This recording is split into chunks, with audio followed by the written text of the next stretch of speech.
Hey guys, this is The Pulse, where we keep our finger on the conversations that actually matter, the ones that shape how we think, how we live, and how we go through our day-to-day lives. And I am your host, Priscilla Wahio. Thank you so much for the feedback we've gotten from the previous episode. If you haven't gotten to it, please go back and watch the previous episode and like, share, and subscribe. Today we are talking about, in the last episode, we spoke about, does our voting even matter? Should we vote? And we came to a consensus that yes, you should vote, you should take your voter's card, and you should be an active citizen. Now, today we are talking about active citizenship. What does that mean? And I'm not doing this alone. I'm doing this with Ian Gitobu, who's going to introduce himself in a bit. And we're shooting this podcast at IR Studio. If you want to shoot anything, any content, podcasts, photo shoots, you name it, this is a place to be. Hi, Ian. Hi. Kindly introduce yourself. My name is Ian Gitobu. I always want to say first I'm a journalist and then a media personality and currently an entrepreneur navigating the world of running a new business. Mm-hmm. Yes, and I'm glad to be here. Thank you for making that time. Yes. So today we are talking about active citizenship. What does that mean? First of all, in terms of citizenship, active citizenship, I believe it's words that bring along the knowledge of you participating as a person, mm-hmm. in terms of making sure the rule of law is followed and what has to be followed in terms of the rule of law, mm-hmm. in leaders and leadership, and the way that leadership is being taken into accountability in the country, and mm-hmm. the rule is making sure as an active citizen I'm taking part and parcel of making sure these things are well articulated, mm-hmm. and well implemented in the constitution. So I feel like for some people it's just being aware about what's happening politically, and to others somebody would say that is the bare minimum. Yeah. Like, you're a citizen, it's your duty to know what is going on politically, it's your duty to take your vote. And so bana ngoja, sorry. Okay, sawa. Watch, I'll just speak it up from there. So I like that you said it's knowing what is going on in the country. Yes. Being privy to everything that is going on in the country. True. And as we're shooting this, there's a big conversation around social media that is going about fuel prices, also the state of the health, and maybe when this episode goes out, there's something else that will be going along. And somebody might confuse or might define active citizenship as going on X, going on Instagram, going on TikTok, talking about the state of the nation. Would you say that is it? And yeah, I believe it comes like part of the parcel of the conversation, mm-hmm. because I also believe that some people, when you ask them about being an active citizen, they'll talk about, yes, I'm an active citizen, I do pay taxes, mm-hmm. so my input counts in terms of taxes, mm-hmm. but it doesn't just end at paying taxes. Mm. There's a lot that comes into you being a citizen. Mm-hmm. Creating accountability in mm-hmm. terms of making sure leaders are well organized, mm-hmm. and actualizing their main role, which is representation and leadership, mm-hmm. and now making sure that the economy is moving. That's mm-hmm. why you play a role in paying taxes. Mm-hmm. So being an active citizen is a combination of so many things. Mm-hmm. You come in as a taxpayer, mm-hmm. you come in as an activist, mm-hmm. whereby you see some things that are happening, you're not happy, you bring them to light.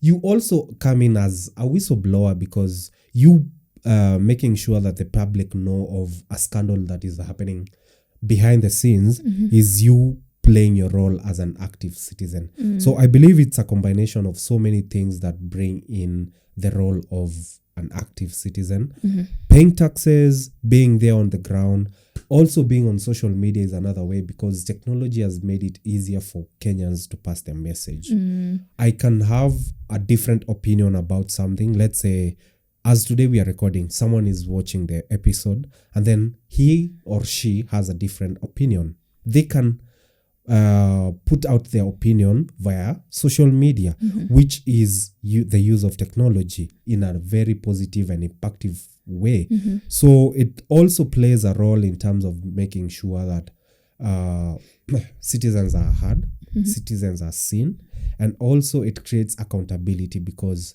it has a digital footprint. When we talk about the situation that is happening currently in Kenya, so many things are being recalled from what people said. He said this, he said that. Did he actualize that? How are we able to bring them to accountability is because of the digital footprint. So using social media as a way of being an active citizen is the modern way of being involved as a citizen. I like that you've mentioned social media, and it's something that we can't ignore because we've seen so many things cropping out from social media, such as the Nikokadi movement, the Reject Finance Bill 2024, and stuff like that. And sometimes it can feel like, yes, this is working. We are moving from social media. We are going to the ground. We are doing the things. But also sometimes it feels like we complain on social media, then the story ends. For example, let's say like in January, we really complained about the grade 10 students getting into schools and not getting the placements that they required. There's also an instance of police brutality, the guys who are playing pool. We complained about it. Yes, some people were like asked questions, but another almost the same incident happened maybe a few weeks later, and it feels like, yes, we will complain on social media, we will make the hashtag, sometimes we'll even go ahead and make t-shirts, but then it just feels like inaishia hapo. How do we move from the social media and now bringing more of these complaints and more of these movements to the ground? I feel the main part why Kenyans rush to social media, it's because it's the first platform they are heard or they are seen. Because if I take my phone now and then make a video and put it on social media, I am sure outside from the 1,000 people who follow me, I'm sure 30 people will see it. And that creates awareness. The first step is creating awareness, and the best way to create awareness is through social media. But now it comes to a point whereby people are looking at it. You said this last week, you're saying it this week. What is the next step? It's conversion from the conversation from social media now to the ground. Talking about Nikokadi conversation, we have seen the conversion from people actually saying Nikokadi, coming up with trends whereby everybody has to, if we have to hang out like today, ndio niingie kwa mlango, I have to show my Nikokadi. Yes, I am a registered voter, naingia. So that puts accountability to anybody who's watching and listening. Now, when we actualize it and say, these 3 people have already registered, what about the 2 people remaining to make it 5? Now that's where we go on ground. We put it into actualization by making sure we educate the people that we are with. As much as social media is doing a lot of work for us, because that's the main point of reference politicians used to pass message. Even from back in the days we are growing up, KBC was the main platform for the president to talk to the nation. And then they grew to KTN and then NTV. Now we are seeing them doing live streams on X, on Facebook, whereby they have like 1,000 people watching. And it creates that conversation of whereby, have you seen what is happening? People even have the anticipation of waiting to see when is the next meeting, because now it has created that notion of this is a platform we can trust, and this is a place whereby we can reach our politicians, not by hand or physical touch to touch, but by the way of social media. But having to convert it to the ground, now that's the main issue. That's whereby Kenyans always say, na tumecomplain sana, mtachoka lini? Now, asking Kenyans to get tired, or when are they getting tired, is like a notion of asking, you guys are not tired of talking on social media, can we bring it on ground? And sometimes it really converts. But now, looking at social media also come with propaganda. Yes, I wanted to ask about propaganda now, with even the rise of AI. like there are people who, yes, you can look at a picture and just be like, in AI. Yes. But there are people who differentiating this now, that I feel like that now changes the ball game in some sort of form when it comes even to misinformation, disinformation, malinformation. With the rise of AI, how do we tackle that now as well? It comes in terms of being more educated on emerging trends. Like now, if you asked people about AI, a lot of people will talk about ChatGPT, the basic ones. But there are so many other that have come up with different ways of tackling different issues in terms of technology. We can use applications to defact and fact check sometimes, because the main use sometimes of the government is to use social media for propaganda. Now, a narrative is coming up. The president wants to visit a certain place, Western. The ground is hostile. But now, how will we approach it? How will we make sure the people are a bit calm? Let's bring up videos of 2022 when we were doing stuff for them. Let's remind them of the good things that we have done for them, so that they can forget what they need now and why they are upset now. Now, by using social media as a way of propaganda, it works for the government because they have the machine. They have the bloggers, the 520, 527 that are used to go around X and creating narratives that don't even make sense.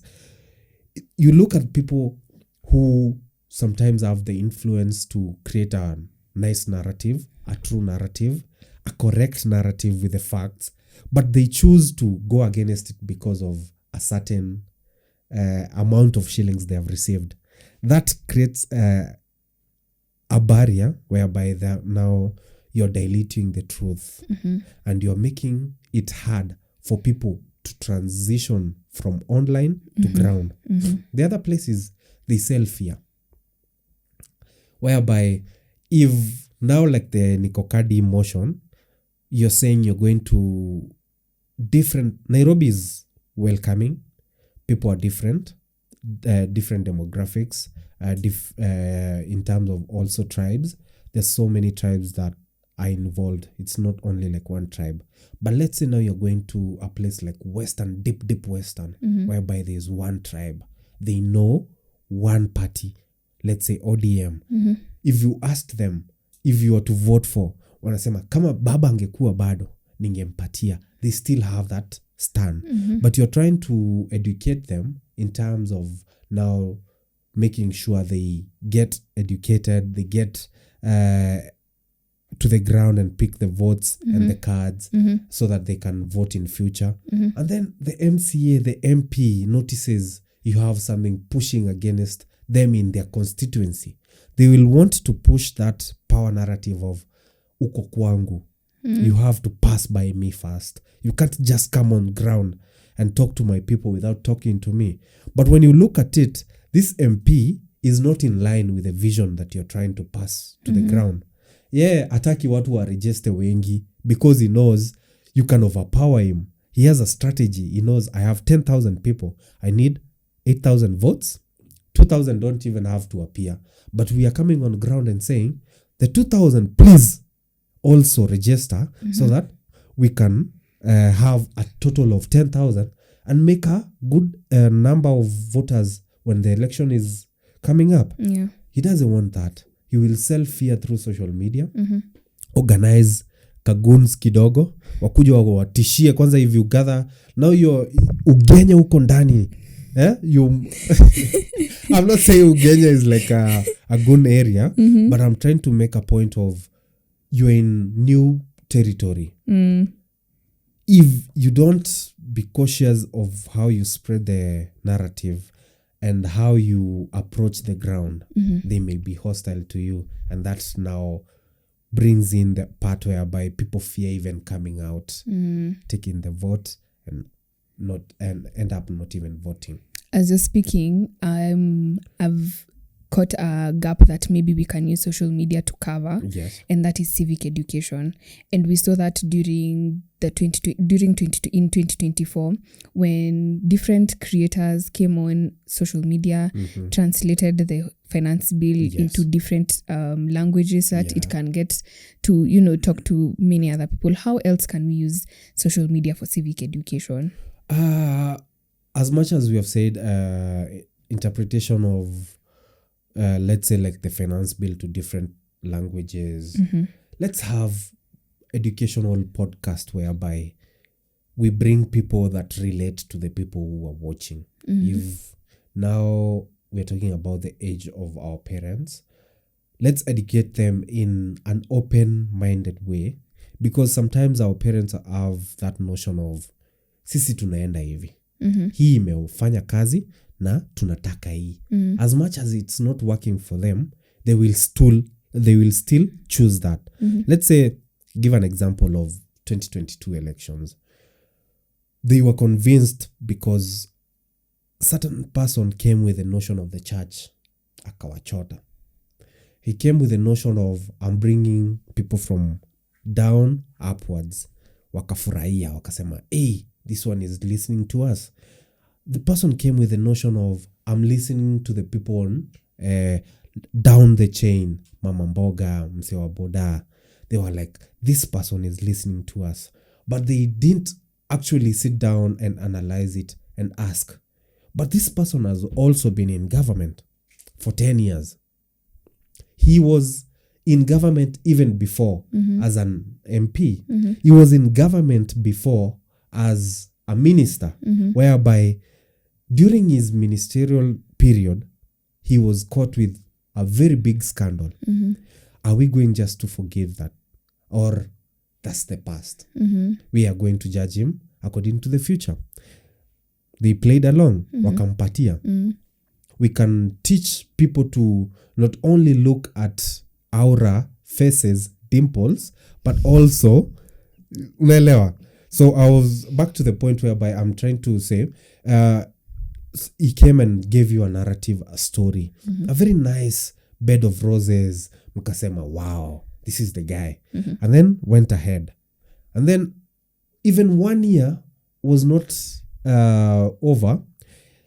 He started drifting away. We came up with the hustler funds, sijui nini, because now you're trying to empower mama mboga with 500 shillings. I'm not saying pesa kuna pesa kidogo. There's no pesa kidogo. 500 shillings goes a long way to different people, different pockets. But now, how sustainable is it? Umempatia 500 shillings, amenunua mboga zake, ameuza, maybe sometimes ajapata customers. Longevity of vegetables and these perishable goods is short. Shell life ni kama a week. How long will that 500 take them?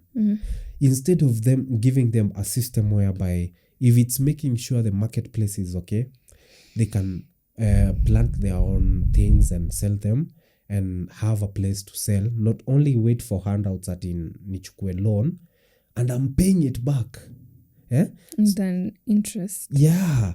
Si ati ni free, bado nitailipa. That's why a lot of people end up defaulting because wanashangaa ni sawa ulinipatia. I bought this, I did this business. Lakini kwa 500, I want to eat. I want at least to wake up tomorrow and say, nimebaki na 200. Let's me push my business. Lakini ina happen aje. So in terms of making sure social media is used in a positive way and making sure that we are using it as a civil way of educating the public in knowing what they need to do in terms of the future is just being relative. Let the youth talk to the youth in terms of converse together. Let them have conversations whereby they understand, like, why is it so expensive for me as a self-sponsored student to go to university when kitambo my parents used to go wanasoma hata na 1,000 bob wanaweza endelea. I know the economy has changed, but I'm making sense in terms of the price is not that high. So It made sense at the time. Yes, that why you're is going it to not why making it's not sense now? making sense, yeah. Why is it so hard for us to access help? Yet, this is a system made for us as students. When you talk up from the students, now you come to the working class. Make them understand, why are you deducting them this money?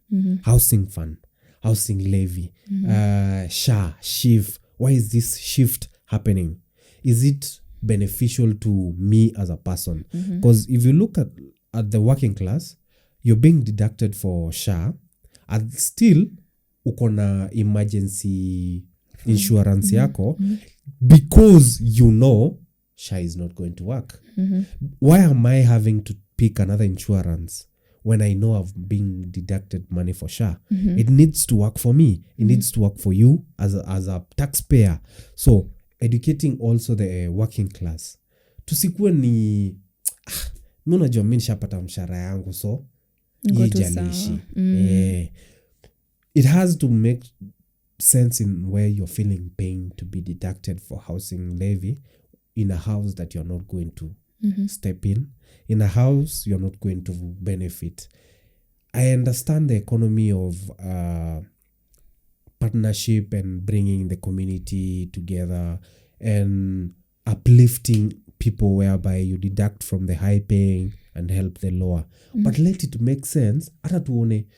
Until now, I am yet to see, aside from the government propaganda posters and videos they put of the same lady in this affordable housing, akiwa huku, ako pale Nyeri, ako Kiambu, ako kwani ako na nyumba ngapi?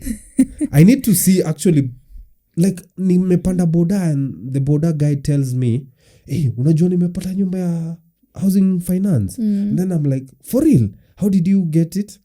Nili apply tu na nikapata. And then I'm like, wow, it's actually making sense. The boda guy is now from a mabati to a well-furnished, not even furnished, a well-built house. Yeah. So it's actually making sure the conversation is relative and friendly to the people you're speaking to. Let there not be a gap whereby even parents need to understand that the young generation have a voice. They can see things as much as parents can see them. Kama tunaona umse work, hata we unafaa kuona. And when we bring the conversation to you, receive it in a welcoming manner and in an open-minded manner, whereby it doesn't matter the age I am, I can talk to my parents as much as they are older and listen to me and understand my point of view from different ages and generations. Yeah. So what I'm hearing is we simplify the hard conversations and make them bite-sized for like social media, so that you can be able to share this poster. This is what SHA is all about. This is what chukua kura yako. This is where to find places, like making it work for us. Yes. So now that brings me to the point of, where do we draw the line between using social media for good? And I know you had alluded to the point of, sometimes paid bloggers and all of that. But so when do we think social media genuinely helps civic education, and where do we need to be more careful? I think we need to be more careful when tackling essential matters and matters that need more explanation. Let's talk about the bills that are being passed. Some of the people don't even know some of the bills are being passed. Parliament meets on Thursday and Tuesday. Sometimes they pass a bill. It's not even on the news. Unajua labda our parents are so traditional, whereby they are waiting for 7 p.m. and 9 p.m. news to know what's happening. But nowadays, news is everywhere. At the fingertips, social media, X is like the biggest platform and the quickest platform to get news. And things are being passed in real time and posted in real time. You can get them. Let us make the effort of making sure that, as much as we are trying to create a narrative of this, the mainstream, let's have an accountability and acceptance that it's not only mainstream that can tell the truth. People can also tell the truth. And that brings in morals, whereby as a person, I have to stand for something. I have to be accountable myself and say, I know I support you, but I don't agree with this narrative. Because we are seeing a lot of politicians using social media as a way of propaganda and bringing up bloggers, easy, affordable. Now they're called affordable bloggers, whereby you don't even have to pay them much. Sometimes even you can see themselves embarrassing themselves because they think they are working for someone who is honest, and then they end up realizing pia wao wamekuwa conned. Like there's a conversation I saw a week ago. They were talking about now trying to sanitize the government in terms of making sure the government is working. This is nini. Leave alone. Don't listen to the hearsay. The other party. Now they're talking about the united opposition and versus the government. And then one person comes up and says, you're doing all this just for 1,000. And then another blogger comes and said, melipo tao. Mili melipo punch. And then it's the realization is even the person you're working to is not honest to you. So how will he be honest to the bigger crowd, which is now the citizens? It's actually being morally upright and having a stand whereby you can say, I am with you, but at a certain end, I don't support what you are saying, and I will call you to action. And it doesn't mean that we have to go against each other. Let's converse in an acceptable way, and let's also pass the message in a polite, truthful, and meaningful way. You don't have to push lies for you to counter a narrative, because that's the best way the government uses by bloggers now. You will say, mafuta hii imepanda. And then a blogger will come and say, you guys bana, tangu unye ingie, mafuta ilikuwa 230. So umeona hata imepungua. You're trying to counter something for 2016 with 2026. 10 years ago. How can that be accountable in terms of making sure that now we are calling people to action? Yeah. When you're saying we have to have a stand on something, there's a quote that says, if you don't have a stand for anything, you're going to fall for everything. Yeah.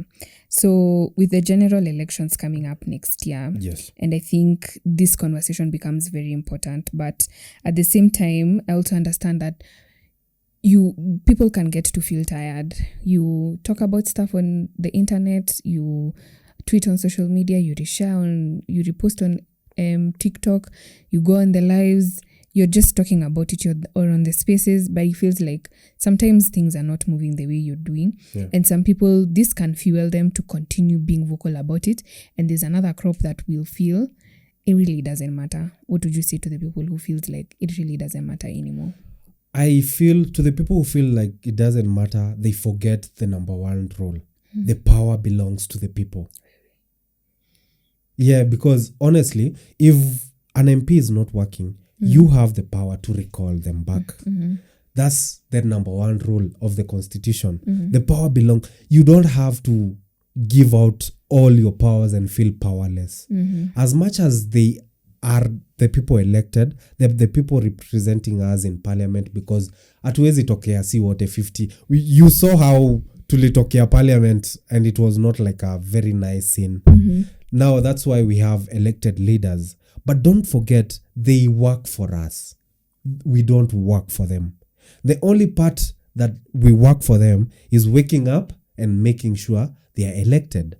That's when now we apply the pressure. But we have to remember, at the end of the day, they are working for us. So the power stays within the people. And I believe people are so much into the system that they have forgotten that. You giving up and you feeling like you're giving up your power, now that's where you're losing it. Because when you give up your power, you're empowering the politicians. You're giving them more power to undermine you, to eat your funds, to do less development, because they know, even if I don't make sure Westlands is okay, like a proper town area for business, if I make sure CBD is not accessible because of security issues, najua watu, nobody is going to complain. People are going to stay home.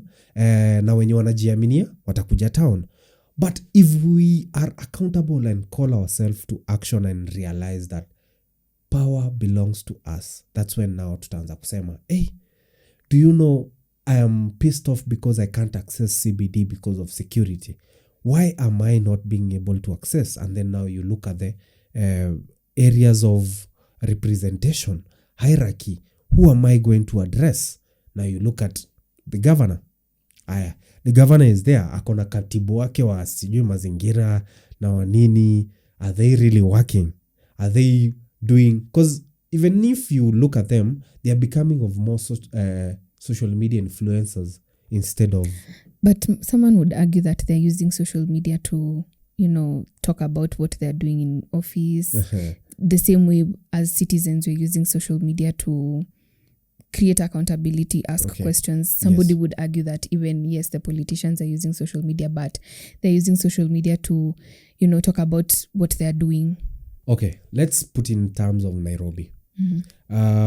We have seen him doing some podcast. He did a podcast talking about things he has done. Now the rainy season is coming.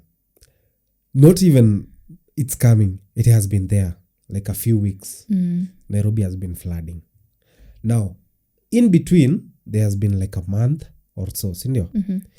You want to tell me if today it rains, the drainage will be okay?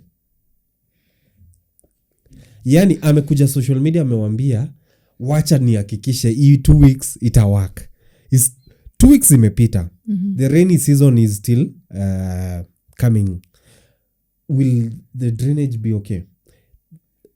Remember when he was called to action and asked, what are you doing about the drainage? He came and said, why are you guys pretending like Nairobi imejengwa sahi? Like the drainage system, the drainage problem has been there.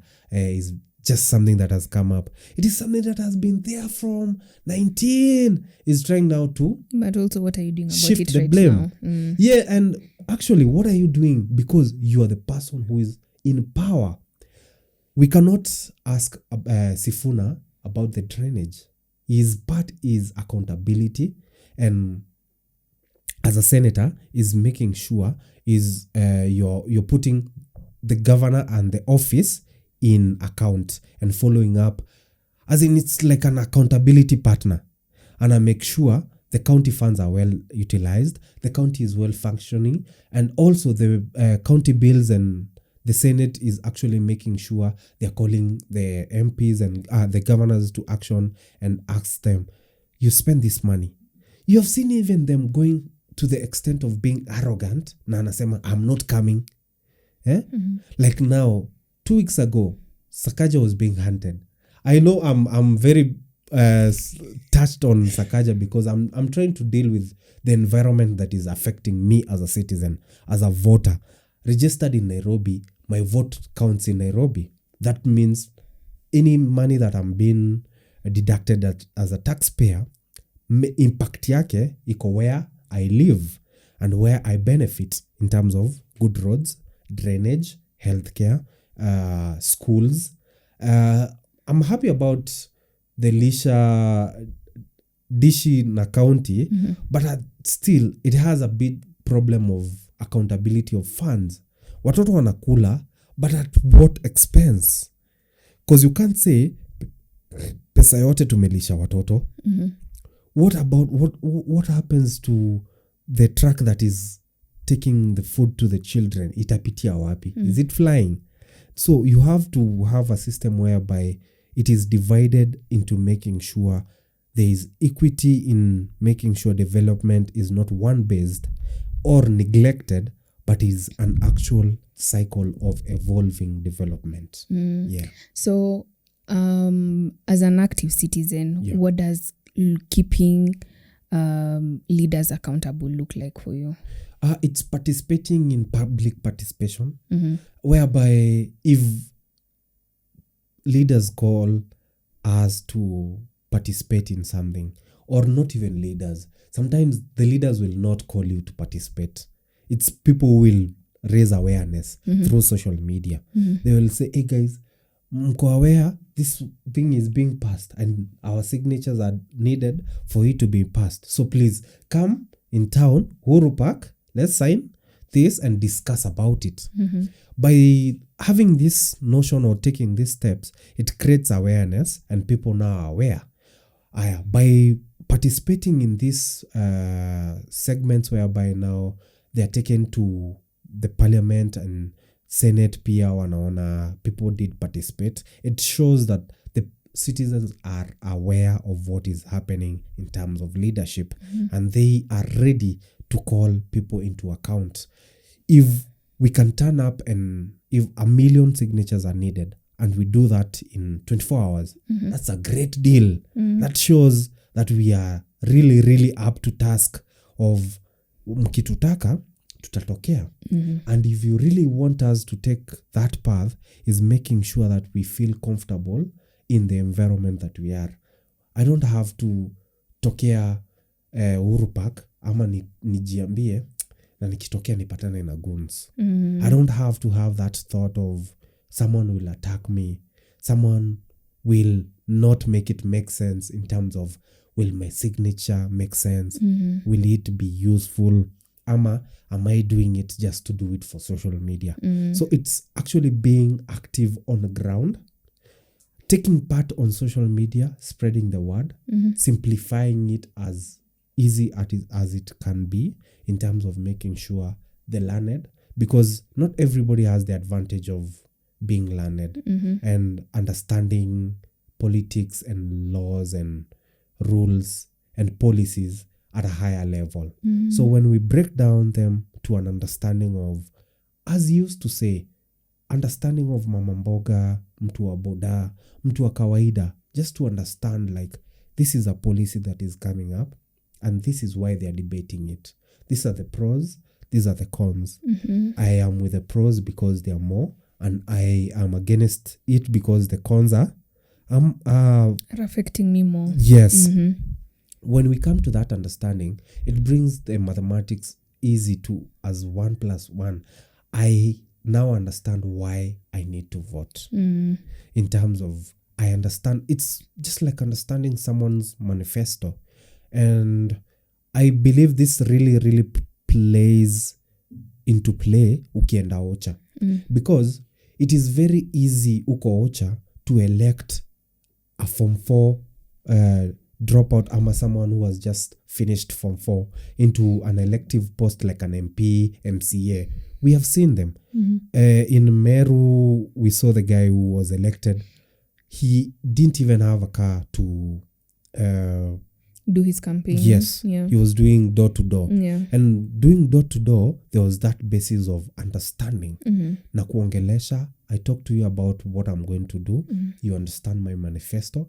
And that creates a way of understanding, and it creates a bond and relative whereby I now understand if I give you my vote, it doesn't seem like it's going to waste. And it's not someone from the outside convincing me to vote for you. It's from my understanding, from what you're saying.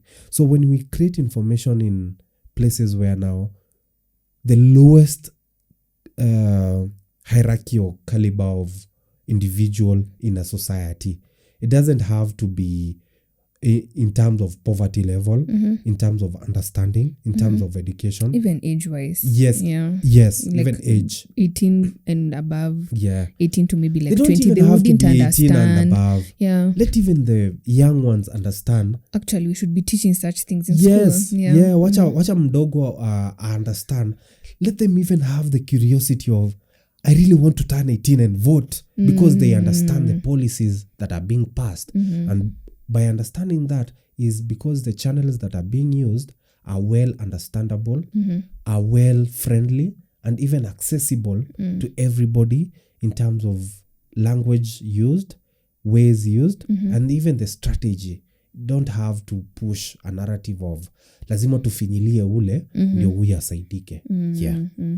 Okay, as we are concluding, Okay. Let's say there's somebody who's watching this conversation or even listening, and to them they think an active citizen is a crop of people. Ni wale. I can't be an active citizen. What would you say to someone like that? It's time for them to stand up for themselves, because I believe a crowd is made up of a gathering of one person coming with another person and another person bringing another person, making a lot of people together, hence a crowd. Now, if that narrative, because what you have said is the same notion I'm hearing outside, sasa ni vote ya nini? They will still they will steal. Okay, they will still steal our votes. Yeah. But that's it. That's a notion that we need to change. That's why I'm saying, starting from the age whereby we're educating people from young ages to the older ages and all demographics, is trying to make them understand you as a person, you're valued, you matter.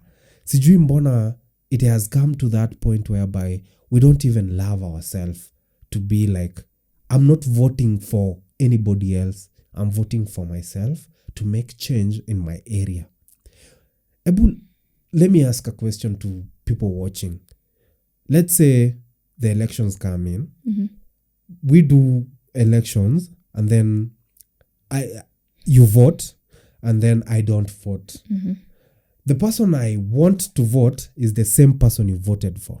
But he was defeated with 2 votes. How am I supposed to? Yeah? Yeah.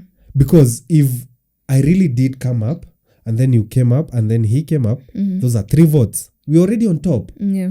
We were losing 2, but tumepata? Tatu. So we are on top with 3. So it's upon us understanding that we are not doing it for someone else. We are not doing a politician a favor. We are doing ourselves the favor of making sure my vote counts. And making sure your vote counts is making sure the actually it's 13 days now. That 13 days period that is left. I have had as of 16th of April. Yes. I have had the chance to actually go. It doesn't even take much time to go and actually check your voter registration. Yeah. Na siku hizi wako almost to next mama mboga. That's the thing I like about registration. Ukitoka nje, you'll see someone there. Yeah. You go 100 meters and to you'll also see like the banner. Yes. Take accountability by doing the first step. Check, am I registered? Are the details okay? Do I need anything changed? Nice.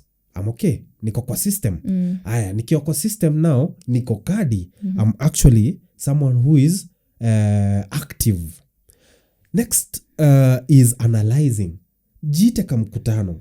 Jiulize, what have I been personally? What have I been going through? I've been going through insecurity. I've been going through a crisis in terms of health.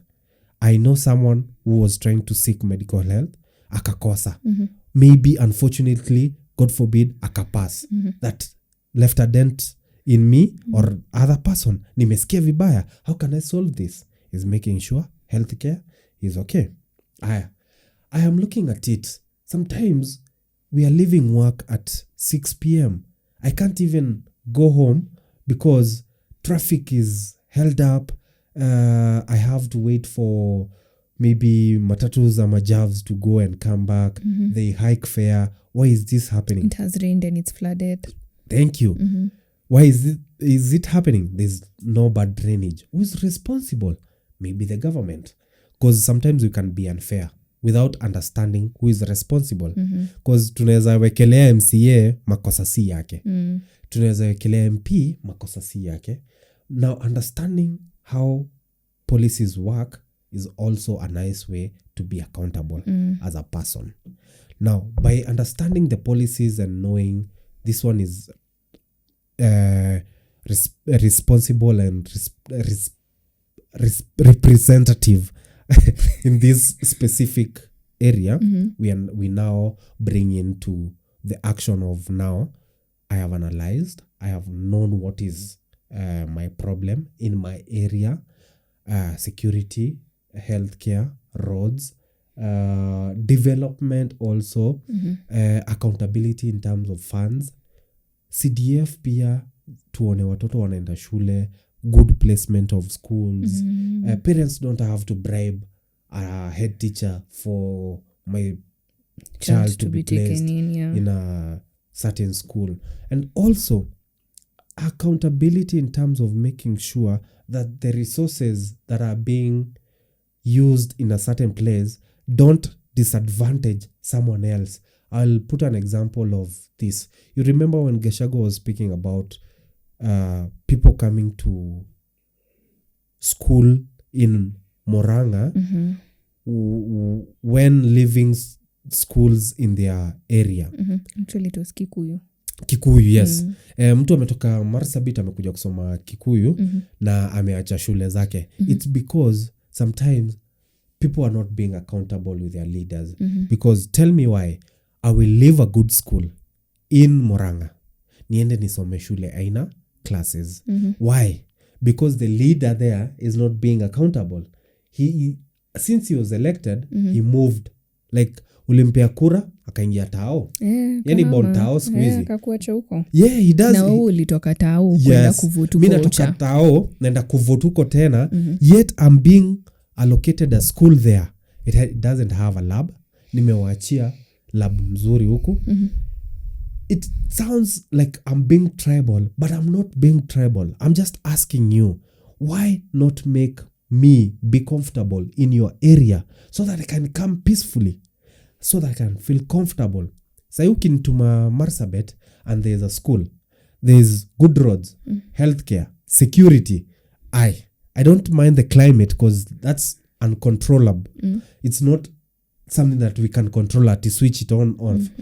I have no problem going there because I know as much as I will be there, I will have an hardship allowance, which is a better thing, but still I don't have to worry about anything as much as the person I've left in the area that I did contribute as a taxpayer in Moranga.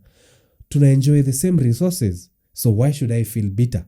Si wacha niende huko pia ni mingle with them, intermarry with them, so that we can grow together as a country.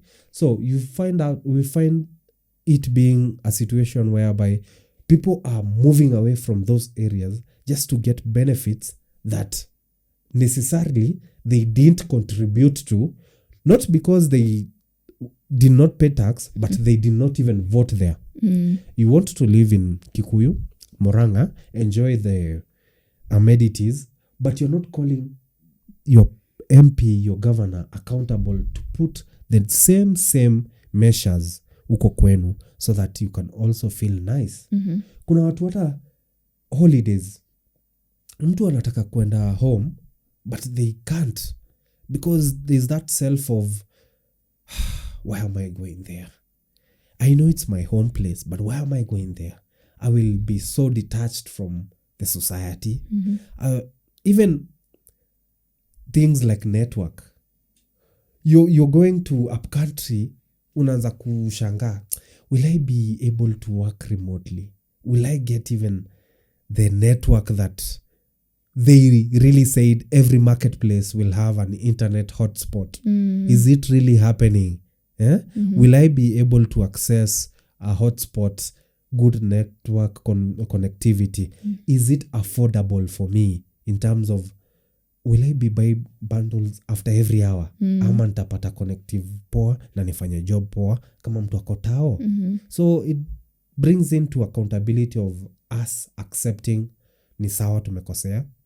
We did mistakes, man is to error, but let's call ourselves to action and make sure the mistakes that we did last time are not repeated again, so that we can have a way to conquer the consequences that will come up to the future, and making sure that we are aware and self-awareness of what and who we are electing in the political post.